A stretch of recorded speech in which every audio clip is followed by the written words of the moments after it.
ito ay rated SPG. Striktong patnubay at gabay ng magulang ang kailangan. Maaaring may masiselang tema, lengguwahe, karahasan, sexual, horror o droga na hindi angkop sa mga bata. Pinapainan ni Carlos si RJ sa pamamagitan ni Annalyn. Alam ni Carlos na sisipot lang si RJ para iligtas si Annalyn. Pero hindi siya susuportahan ng kaibigan niyang si Jerry. Ilalaglag siya nito. Abangan natin sa abot kamay na pangarap. Naglabasan na ang totoo tungkol kay Carlos. Nahuli na ang nurse na kasabwat ni Carlos. Alam na nilang lahat na walang schizophrenia si Carlos o hindi tunay na baliw si Carlos. Nagpapanggap lang siya. Para silang binagsakan ng langit at lupa dahil alam na ni Giselle na si Carlos ang dahilan ng pagkawala ni Annalyn. Hindi pa ito alam ni Linef na nakakonfine sa Apex dahil sa alta presyon. Dahil sa malaking sunog na naganap sa simbahan, pinagbawalan ni RJ na balitaan si Linef ng mga masasamang balita. Samantala, nanganganib ang buhay ni Dr. Katie Enriquez. Bukod sa nakalanghap siya ng makapal na usok, ay nadaganan pa siya ng mga tao sa stampede. Nag-aalala ang lahat ng nurse at mga doktor ng Apex dahil malaking kawalan siya sa ospital. Isa rin siyang mabait na doktor na nasasandala ng mga kasamahan sa trabaho. Dumating si Morgana sa Apex. Nakita niyang nagkumpulan ng mga nurse at doktor. Para na ring anak ang turing ni Morgana kay Katie. Inaanak kasi niya ito.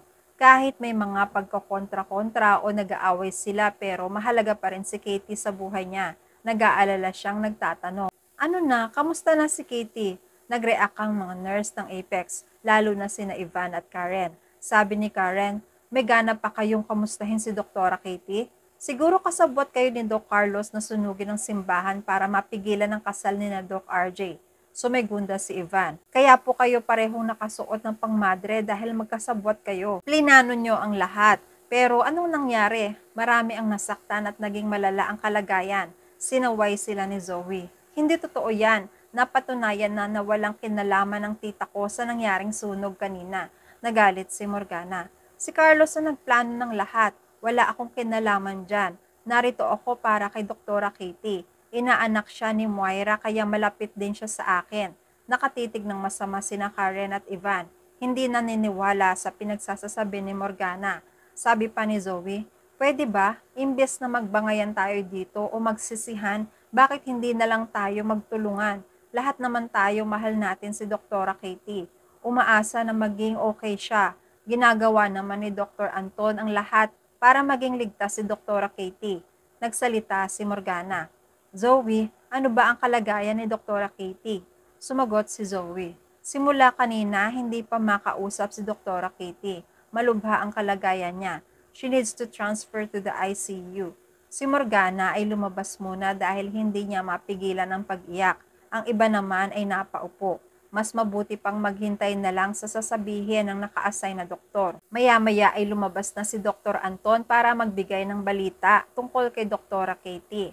Nagtayuan ng lahat. Umaasa silang maganda ang dalang balita ni Dr. Anton. Nagtanong agad si Zoe. Anong update? Nasa ICU na ba si Doc Katie? Hindi maganda ang tingin ni Dr. Anton. Oo, nasa ICU na si Dr. Katie.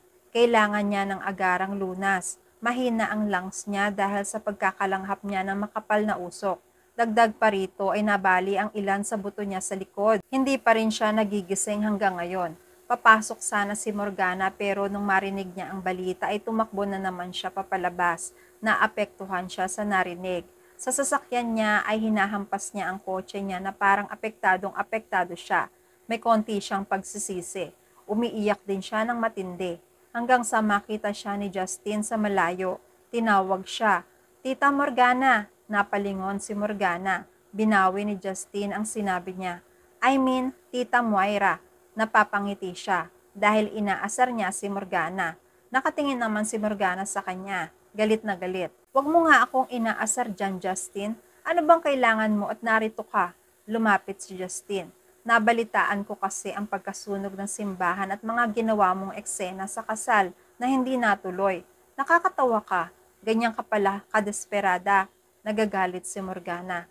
Desperada na kung desperada. Ano bang paki mo? Pwede ba? Tantanan mo na ako? Makaalis na nga.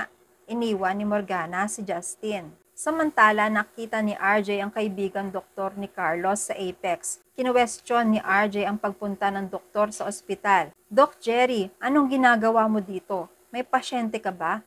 Kaibigan ka ni Carlos, di ba? Inutusan ka rin ba niya na magmanman dito? Sabihin mo sa akin, siya ba ang kumuha kay Annalyn? Alam kong nagkakausap kayo. Sumagot si Jerry. Ano bang klaseng tanong yan, Doc RJ? Hindi ko alam ang sinasabi mo. Hindi ko naman dinedenay na lagi kong binibisita si Carlos, pero hindi ko siya nakakausap ng maayos, lalo na sa kondisyon niya. Narinig ni Giselle mula sa malayo ang pinag-uusapan ng dalawa. So, ikaw rin pala ay niloloko niya? Nagtataka si RJ. Ate, anong sinasabi mo? Hindi ko maintindihan. Si Carlos ang pinag-uusapan namin. Nagtatanong ako kay Jerry, baka nakakausap niya si Carlos. Sumagot si Giselle. Alam ko, Obeng, ang sinasabi ko, matagal na tayong niloloko ng Carlos na yan. Wala siyang schizophrenia, nagpapanggap lang siya. Hindi siya totoong baliw. Nagulat si RJ. Ano? Nagbabaliw-baliwan lang si Carlos? Habang nag-uusap sina Giselle at RJ tungkol sa natuklasan nila, ay nag-iiba na ang reaksyon ni Jerry dito. Buking na ang kaibigan niya. Pinanindigan ni Jerry na wala siyang alam sa kondisyon ni Carlos. Ano? Totoo ba yung sinasabi mo, Giselle? Sumagot si Giselle. Umamin na ang nurse na kasabwat ni Carlos sa tuwing tatakas siya sa facility at siya rin ang may kagagawa ng sunog. Hindi rin imposible na si Carlos rin ang dumukot kay Annalyn. Napakasama niya, sabi ni RJ. Bakit kailangan si Annalyn pa ang gantihan niya? Nakahanda na akong labanan siya kung ako naman talaga ang gusto niyang paghigantihan. Hindi niya matanggap na ayaw na sa kanya ni Lynette. Kaya si Annalyn ang naisip niya dahil alam niyang madali kaming masasaktan ni Lynette. Nagsalita si Giselle. Anong plano mo, RJ? Kakausapin ko na kaya ang mga pulis? Sumagot si RJ. Hindi ate, ako ang kailangan ni Carlos at ang pera.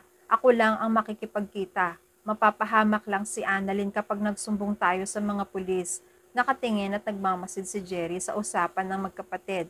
Maya-maya ay nakalayo na si Jerry. Sakto tinawagan siya ni Carlos. Hello Jerry, anong balita sa Apex? Natataranta na ba si RJ sa pagkawala ng anak niya? Nagalit na may halong pag-aalala si Jerry. Hayop ka Carlos, bakit pati si Annalyn dinamay mo? Ang sinabi mo lang, pipigilan mo lang ang kasal. Pero bakit kailangan sunugin mo pa ang simbahan?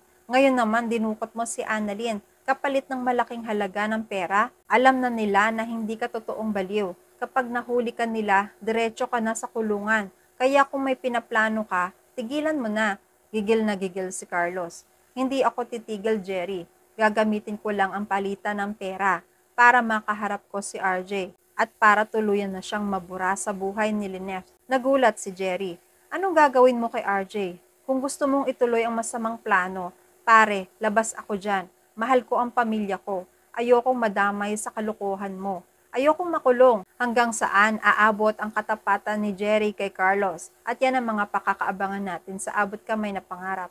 Please like this video and please subscribe to my channel. At magkita-kita po muli tayo sa mga susunod pang episodes.